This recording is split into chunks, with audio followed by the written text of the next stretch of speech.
Alex, thank you for joining us. Yeah. This is a lot of fun. I really appreciate it. We're both part of the Intelligent Crazy People group on Facebook. That's how we met. Yeah. It's good to be able to stop by here in Boston and talk to you in person. Yeah. We just finished up a crazy AI and biotech conference on Thursday, and then we just did the CEO of Athena Health today.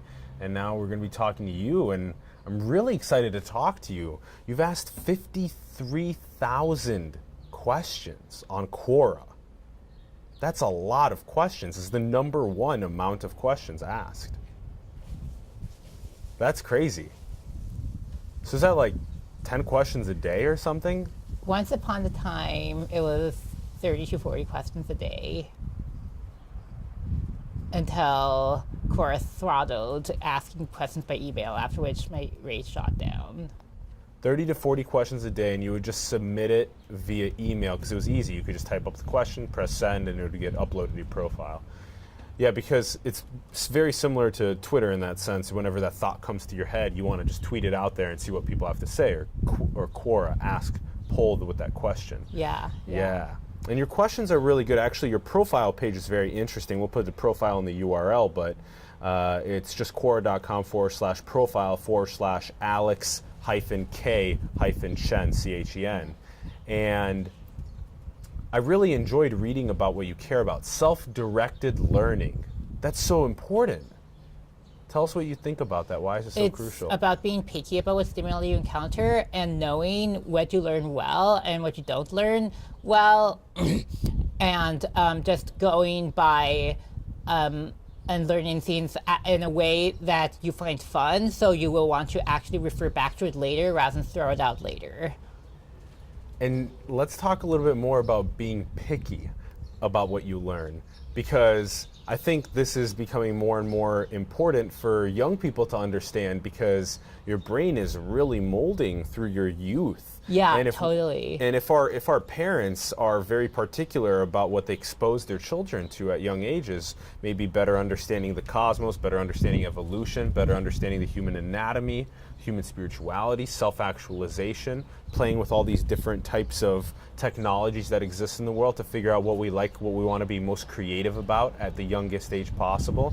So how do you pick what you learn? So I think nowadays I try to optimize for material I learn well super quickly and I find fun, and which ideally has some sort of structures that I can refer to in the future.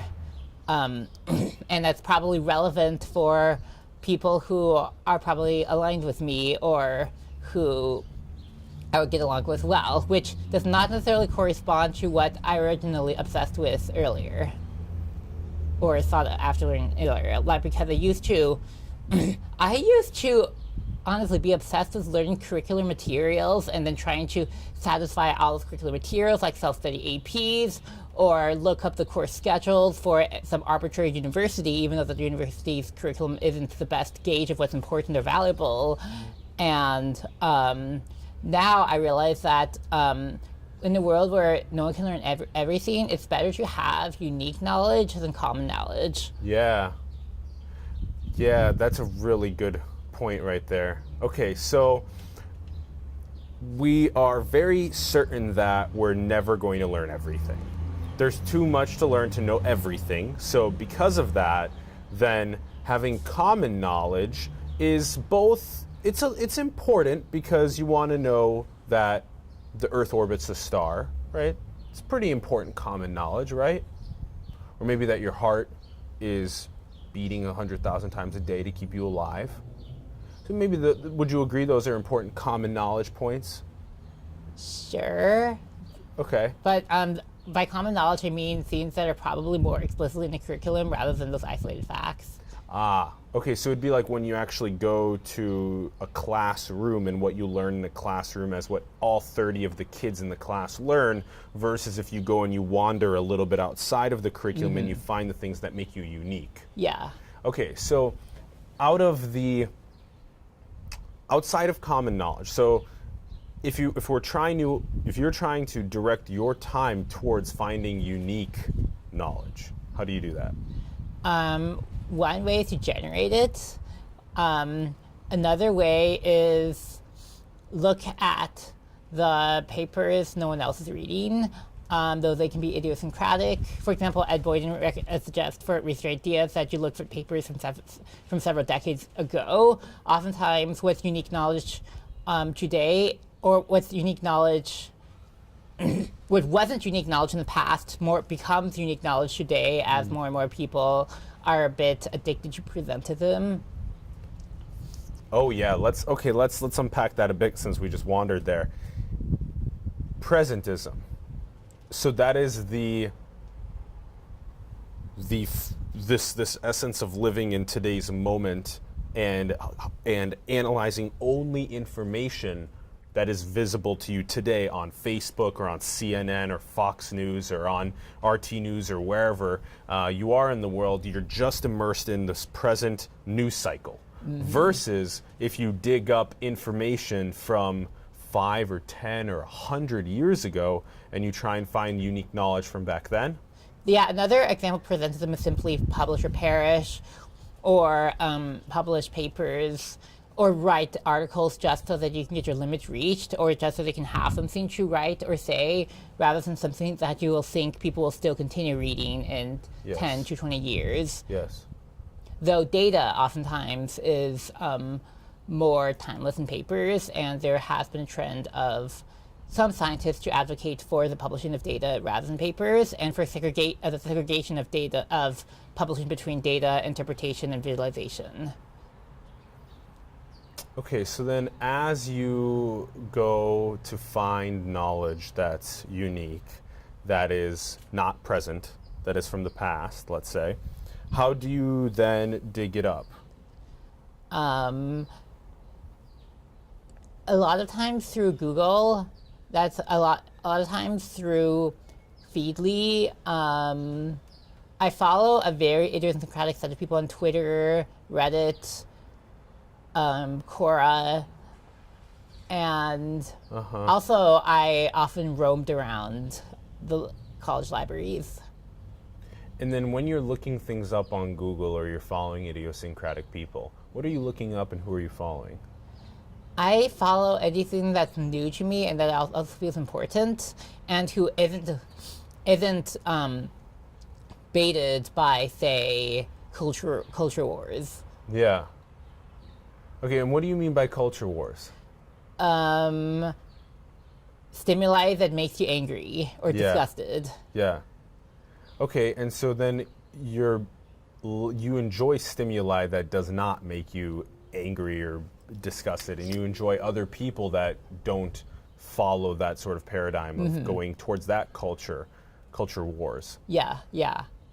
And so then the stimuli that you do prefer is maybe a bit more idiosyncratic, like you said, maybe things that people aren't talking about is something that you really enjoy, the black sheep information? Ideally, but this is not the case all the time. Yeah. Okay. All right, we love the black sheep information. For example, if you take a look at the way that the political gridlock's going on in the United States, people are arguing over an issue that are just hitting heads. Versus if you maybe go on immigration, let's say, for an example, or healthcare, or whatever. And then if you maybe go all of these layers deep into immigration or into healthcare or whatever you're trying to dive into, and you find one little variable within the argument that nobody's talking about, but that you can bring out into the light, that can be interesting.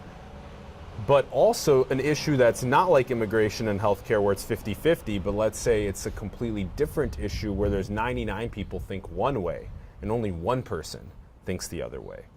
Do you enjoy going into realms of thought like that are really contrarian? If you talk about really, really contrarian, I think you might say it's more original than contrarian in itself. Yeah. I mean, I posted a bunch of possibly contrarian thoughts, but even then, a lot of people, a number of people agreed with it. I think you do tend to have a bit more contrarian thoughts if your value system is very high on maximizing for creativity or openness or information gain, as opposed to, say, respect. Yeah. So openness and information gain, and being willing to just take in from different sources and learn and be cool with that and maximize for creativity.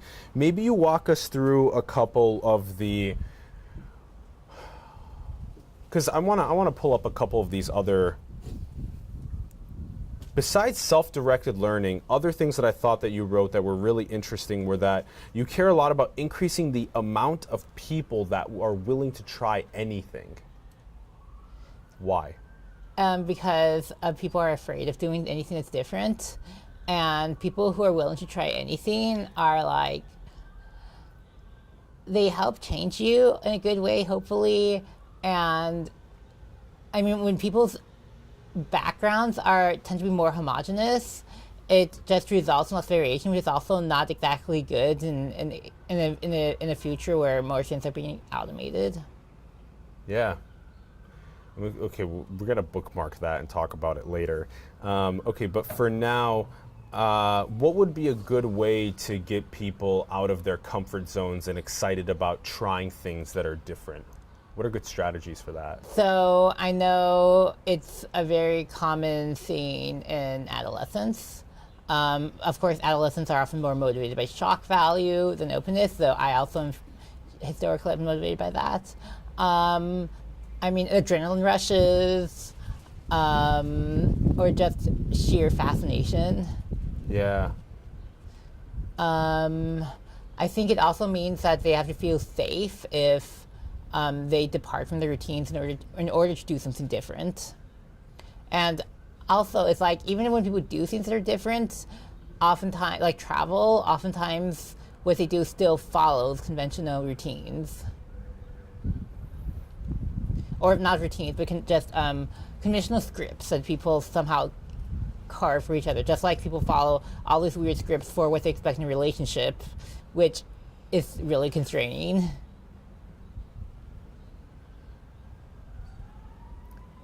So these scripts, I really enjoy how you call them scripts. They're basically algorithms. They're cultural algorithms, and they're biological algorithms. Yeah. So we have this: drink water, bladder full, go pee. It's a biological script. And we have this cultural script, which is maybe something like get text message, read text message, text person back. So there are all these different scripts that we have now that we follow, and how can you basically completely flip the script or algorithm on its head? There's a book called Impro, which is basically applying the improv game to life, which is basically go in the world assumptionless and figure things out for yourself. Yeah. Interesting, because and take in what changes. Yeah, because the child is indoctrinated into the world of all of the predispositions in culture and in technology and all these things. But if you come in with a state of improv, a state of play, a state of just moving things around, flipping them on their head and analyzing them and seeing what happens, as long as you're not killing people, right? Don't do that. Don't be violent. But doing things that are different. Okay, so how about these? What are your thoughts about maybe systematizing creativity? How can we do that? Oh, this is totally a work of AI research, and I have a Quora answer on this. Cool. On what is creativity. And so there's several different types of creativity. One is combinatorial, which is what people refer to as idea sex. Just mix idea A with idea B. I'm so happy that you just called it idea sex, because I call it network sex when I plug people in together across different fields to like work together, or even in the same field that didn't know about each other. I call that network sex. Yeah, even ideas are nodes in a network. Yes. Continue. Yeah. Yeah, even ideas are nodes in the network. And then you were talking about systematizing creativity. Yeah. But do you want to unpack that a little more yeah. for us? Which is another way to systematize it is to apply abstractions from one area into another area, which is also kind of idea sexy.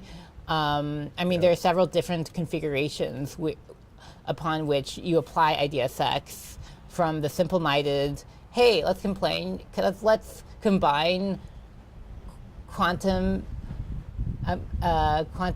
computing with machine learning, and then let's call it quantum machine learning, or let's call it blockchain plus dating, or blockchain plus anything else. That's the naive approach to idea sex.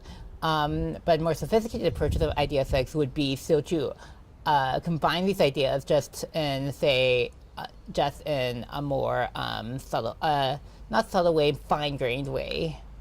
And give us an example of one of those. Okay, so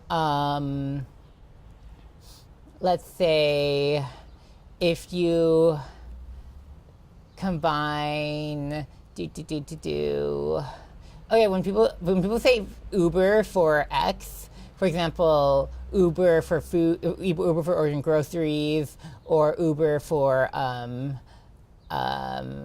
getting things delivered to your door, or Uber for dating, or Uber for whatever. It has a certain meaning to it, and I mean, the implementation, I guess, is straightforward to most people, as long as they know the underlying stack, which because the abstractions of one are so easily applied to the abstractions of another. There are cases where true ideas are still uncommon enough such that you can still combine one with the other, but only someone who is, say, creative in a certain way and not textbooky would be able to understand, or would be able to combine them in a way that A, makes sense, and B, actually does things in the market. Yeah. Or attracts other people if that is desirable, or has some sort of value. So if you were to maybe teach kids, how would you teach them to be creative and be self-directed learners? Yeah, so much of it might depend on the kids themselves.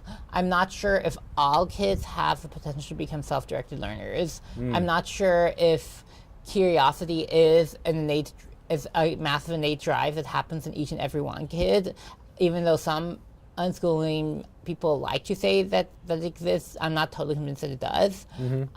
But for the ones for which the drive does, I think it's important to have consequence-free failure. It's important for them to basically, if they delve into something that they're really good at, continue doing it.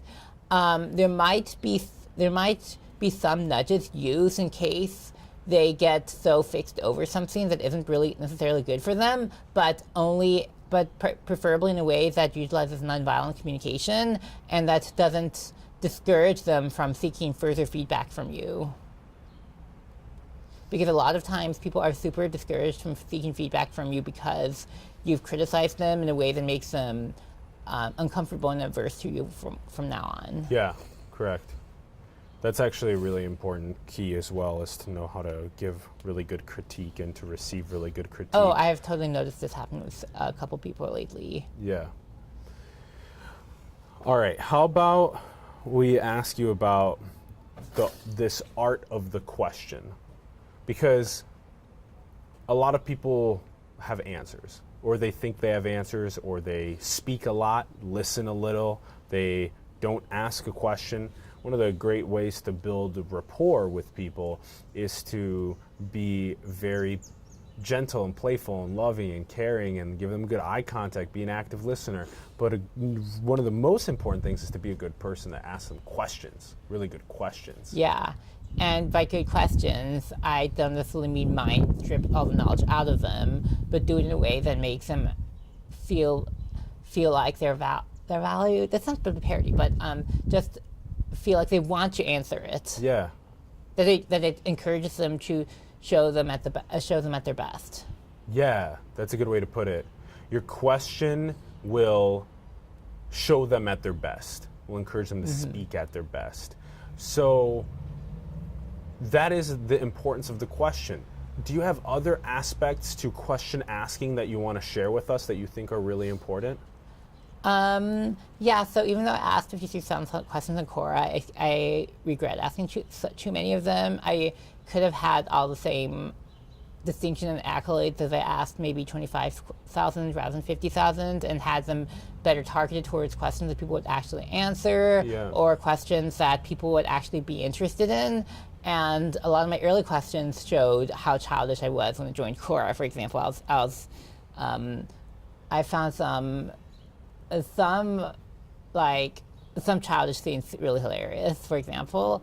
But those aren't the bulk of the questions. I think also I used to have a tendency to virtue signal by asking questions, and it's also important to be aware of, say, if your questions will attract good answers both now and in the future, and the scope of the audience that is available to answer it. And unfortunately, Quora still hasn't penetrated far beyond tech geeks. Yeah.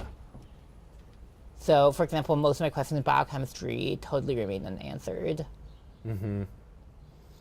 I think all of us at one point were 14 or 12 and just asking ridiculously young and both funny but also immature questions. Crude questions, exactly. And I even still do today sometimes, because they just slip out. Or sometimes I like to provoke people by asking them crude questions. Yeah, that's important. Because we're being different. We like to catalyze this sense of eccentricity in civilization. Yeah, and get people out of their comfort zone and actually get them more mindful and catch them off the guard so they're not repeating the same mental scripts all the time. Exactly. Yeah. I love that. Damn, Alex, this is really fun. I'm having a good time. You having a good time? Mm-hmm. Cool. How about we ask you about some of these favorite questions that you've asked? Yeah. Yeah, let's hear about that. So one is, do professors remember the old research papers they write? Mm-hmm. Because they spend so much of their time on these research papers. Yeah. And then what's been that general answer? No, not necessarily. You'd be surprised to see how your memory isn't as good when you're a professor as you were, when you're an undergrad. And this also illustrates that, with respect to my question, asking that knowing everything shouldn't necessarily be by, say, in Spencer Greenberg's words, a terminal or fundamental value. It has value in relation to something else, not as a terminal one. I had a math function come up in my head as we were discussing math and information. So from the moment that you're born, and this is something that I'm writing a book about, one of the chapters of the book, but this idea that from the moment that you're born until the moment that you die is a finite amount of time. Yeah. At least for now. And because of that finite amount of time, there is also a certain quality that we could ascribe to information. Certain information is worth more, and it gets you closer to knowing more than other information Yeah, does. totally. Okay, so then the general idea is to invest as much of your time as possible into the highest quality information as possible so that you can learn as much as possible. Yeah, that's why I learn about life hacks. A lot of the best people are into life hacking, or how to structure their notes, or how to structure knowledge. Yeah. And even though sometimes some of it sounds lame, it's important to get it right the first time so you can most painlessly refer back to it later. Yeah. I'm actually going to ask you probably after this. I'm gonna show you my Evernote. Oh, I would love that. And because I have like almost 2,000 notes, and they're very disorganized.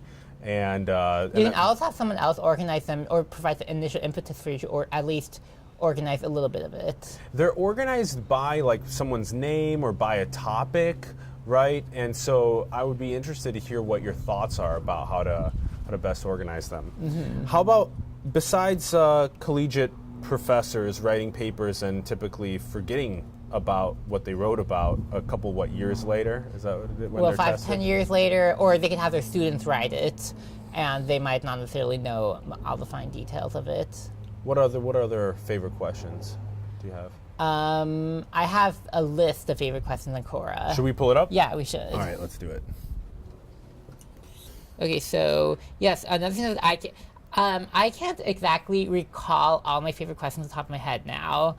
Now that I've some years on me and Quora, so this is why I post them in a separate board. For example, is the role of dopamine in motivation separate or independent from the role of dopamine in working memory, given that dopamine is a crucial part in both aspects?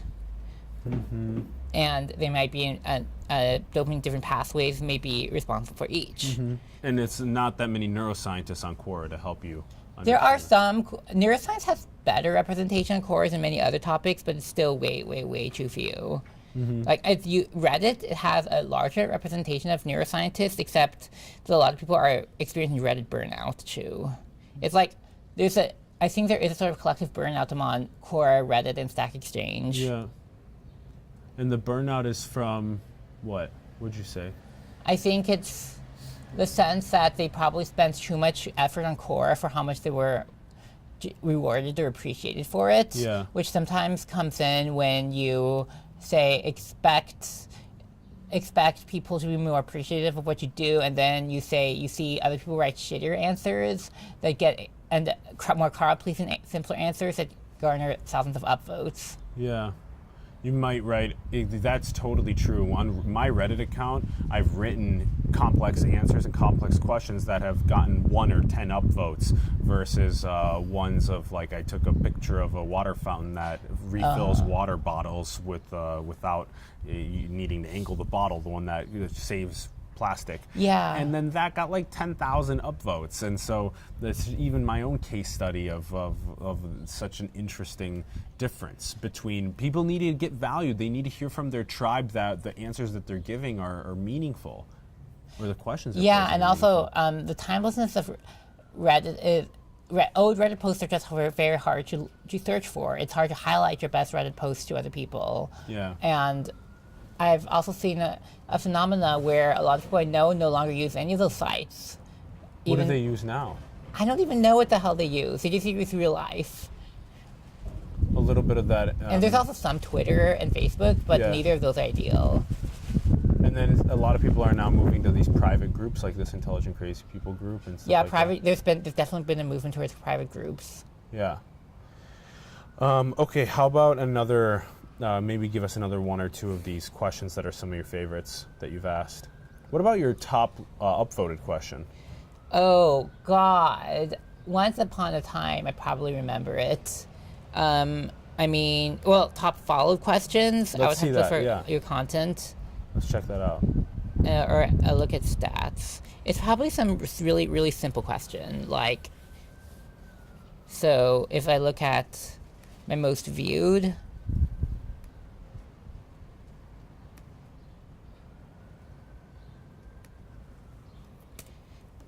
and also the value you get from doing stuff on Quora is not exactly a linear function of the time you invest in it. It's more like a sublinear function or a logarithmic function with some peaks to surprise you.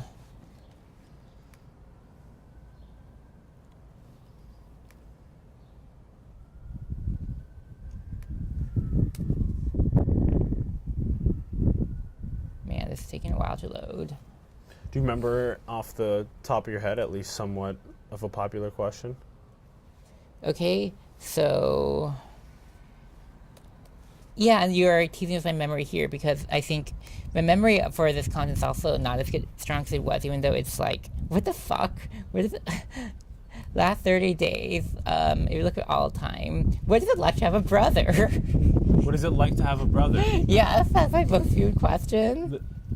That's a good question, though. What's it like to have a brother? Because a lot of people, it's this very subjective answer. A lot of people say, I love having a brother. A lot of people would say that I don't like having a brother. Some people would say that it was an incredible experience growing up with a sibling. There's all these different ways to view it. And then the second and third ones, second, third, and fourth ones are slightly transgressive questions. Let's hear them. What are the advantages of having a low GPA? What is the what? Advantages of having a low GPA. Advantages of having a low GPA. Yeah. Wow. Interesting. It goes like counter to what everyone else has been told. And yeah, I mean, sometimes low GPA people are the most creative people. Totally. Because they don't fit into the box of the education system. And there's like, even after you have a high GPA, it's very difficult to unlearn a lot of those habits. Yeah. Or especially if one is guilt motivated, which some people aren't and some people are. And then what about the next couple? Just keep going. Is it common for Google employees to sleep overnight in the Googleplex? And do you remember any of the answers to that? Yes, it is. And I think, especially in the early days, I'm not sure whether it's encouraged or super discouraged, but I mean, when people work super hard, they have culture, they produce a culture of sleeping overnight, and sometimes people even celebrate it. Yeah. Of working really hard to try and achieve the goals that you're working on. And it can be good if the goal is like an actually legit goal, but when it's a non-legit goal, it can burn you out long term. It's cute too. Let's give us a run. Let's just read through the questions quick. Okay. Three more. What are some particularly creative ways that students cheat? Wow. What are the most common reasons why software engineers get fired? Okay. What is the craziest thing you have ever seen or written in a resume or CV? Nice. How corrupt is Microsoft? How does Elon Musk remember what he reads? Uh-huh. What is it like to be pregnant and underage? Oh, wow. What is the easiest way to ruin your entire life in one move? Wow. These are very interesting questions. I can totally see why you're gaining a lot of attraction to people wanting to answer these.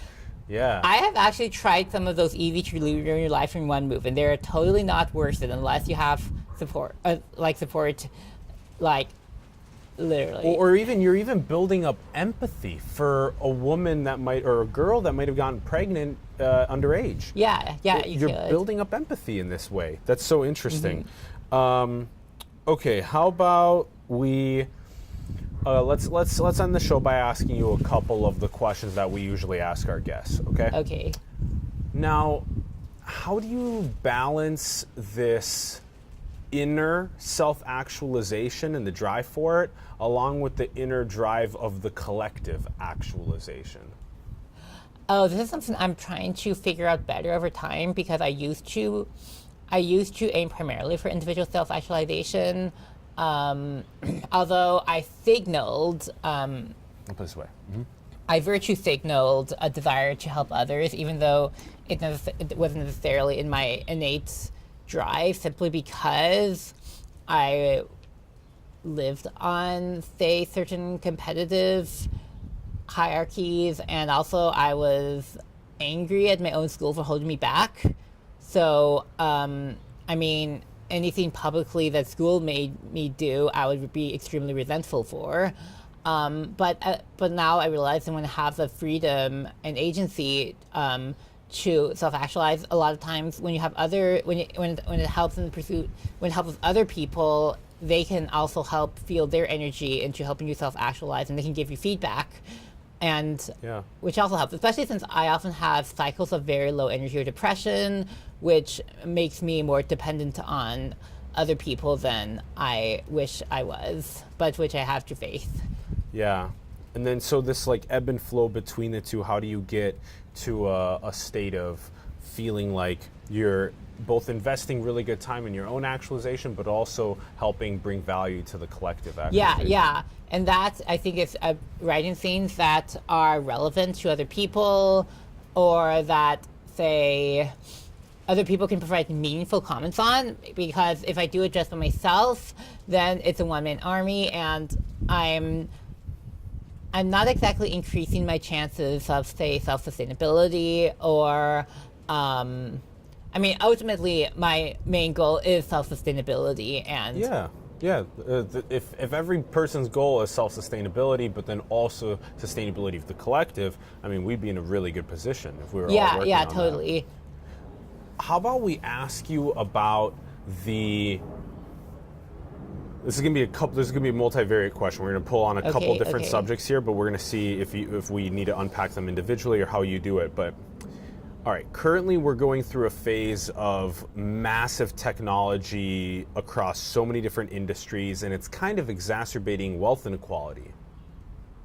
We have lots of access to AI and robotics, maybe biotechnology and these upgrades for ourselves, space colonization, these different ways that people can now cryptocurrency earn more for themselves that already have a lot, let's say. But you can also actually look at that's the absolute number of people in extreme poverty. If you look at, say, Steven Pinker's argument, yeah. for sure. So although the Pinker argument's true, but we are exacerbating wealth inequality, my question is, how do you think we will end up working together to try and fix that or solve it, or do you potentially see a class-based class-based speciation occurring? I think we're going to have to realize that some people's object-level desires and meta-level desires may fundamentally conflict with each other if they're given more of the truth, and people should not attach too much terminal value to being better than other people or being superior to other people. And for those whose value structure lies in those metrics, I think it's better to figure out how they can still achieve other needs without having to be better than others. So, although not everyone is necessarily does not necessarily values openness to the same extent that I do, I think it's still possible for them to value other attributes like love or meaning that doesn't necessarily have to come from hierarchies. Definitely. How do we work together across the world for globalization with the United States and China and Russia, and we have AI and biowarfare and how do we work together? This is a complicated question, and I believe it requires a sense of trust. And the problem is people don't necessarily trust each other. And that's why they are so paranoid of, say, Facebook having access to their data or Google having access to the data. And then maybe how would you foresee that trust coming together across the world so that we could progress collectively as a planet? For one thing, we need to be in post-scarcity. We also have to make sure that people don't have desires that are super, super unrealistic. For example, overly materialistic desires, such as having a huge home with a huge lawn that needs a high amount of maintenance, or eating all the meat that you want to when the world simply can't sustain this many animals plus people. And then add a couple more homes and a couple more boats and a couple more jewelry items, and then you're finally there at the consumption level. Post-scarcity is important. Also, you're going to have to get people's desires for anger and revenge also ameliorated, because though I don't think those should be anyone's set of fundamental desires, so they might actualize them as object level ones, and you're just going to figure out a way to validate their thinking or transfer thinking to something that's healthier without making them feel like it's being forced on them. Absolutely. Yep. Okay, how about what is the deepest emotion that you've ever felt? Oh, God. So I say childlike immersion in new environments. Like, what are things that make me happy? There's a question about to ask from Quora. Such a good answer. Childlike immersion in new environments. But the second one's trauma. Yeah, those two, you just listed two major ones. Yes, and the trauma desire to prove myself, prove a middle school wrong, prove certain people wrong, just feeds into my compulsive desire to learn as much as I can, which also resulted in me not necessarily selecting the best material to learn from. How about we unpack that initial answer in just a little bit more detail? What was the feeling that you experienced when you learned something that expanded your mind to these new dimensions? Oh man, fascination, just fascination, fascination. It's just I want to read more Wikipedia tab explosion, and also sometimes especially when it feeds in with social validation, like the really happiest moments of my times are when I join new social networks like Quora or Reddit or Age of Empires 2 or Heaven Games or say other environments for the first time, or sometimes theoretically if you have the whole world to explore at the same time. What would you say is the most beautiful thing in the world? Let's see, depends on how you define beauty, and it depends on the set of all stimuli someone has been exposed to. Also depends on how contrarian one wants to be, and... I love Alex, yeah. He's so good. Okay, but give us give us your most contrarian then answer. Peter Thiel. Peter Thiel. Is the most beautiful thing in the world? It's the most. I just have to answer it this way, regardless of whether it's not beautiful. But I don't know. But backspace. In reality, okay, that's Peter Thiel. But Wait, no, I have to ask you why you said that now. Because he is contrarian, and sometimes he is like Yes, he is. one of the most. He sometimes expands everyone's imagination of what's possible by throwing bombshells. Except, Definitely. I'm not sure if he has done it in the last 5 years. He was better earlier, unless he's doing something very secretly. He is doing a lot of things very secretly right now. And I think hopefully they'll be exposed to the world in benevolent ways in the next couple of years. Yeah, totally.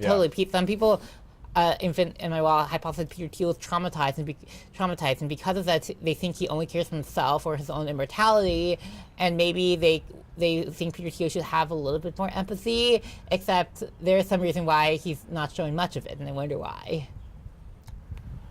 All right, how about we ask you about the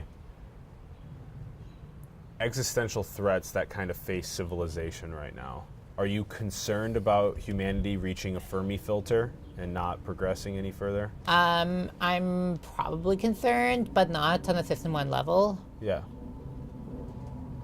And does your concern stem more from AGI or biowarfare or wealth inequality, or where does nuclear war, geopolitical mayhem, where does it stem from?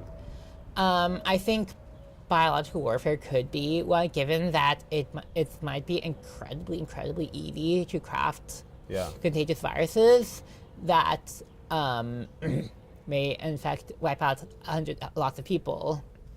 Alex, what do you plan on doing in the next couple of years? Like, what do you care about building into the world? More improving. I still have like some basic health issues that I have to work on, which is related to my energy issues, and also feeds into my past trauma and sleep apnea. But it's still an open question. Because I'm curious about everything, but on the other hand, I know I can't learn everything, so I just have to figure out which people would best appreciate my energy, and also be friendly to my kind of learning style and personality, where I'm free to engage and disengage intention at will, and where, say... Interesting. Yeah.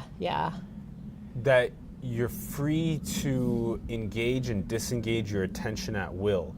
So then that's the power of the internet. Oh, that's the power of the internet. Correct, totally. But at the same time, in in-person conversations, a lot of people already do engage and disengage by grabbing their cell phone in the middle of conversation in person. I don't think it's a bad thing. Yeah, I don't think it's a bad thing either. I just think that we already do that in this way. All right, how about we... I think the optimal mode of conversation with people is often just go into the same room and just work with the laptop together, and then just saying random things that pop in their head.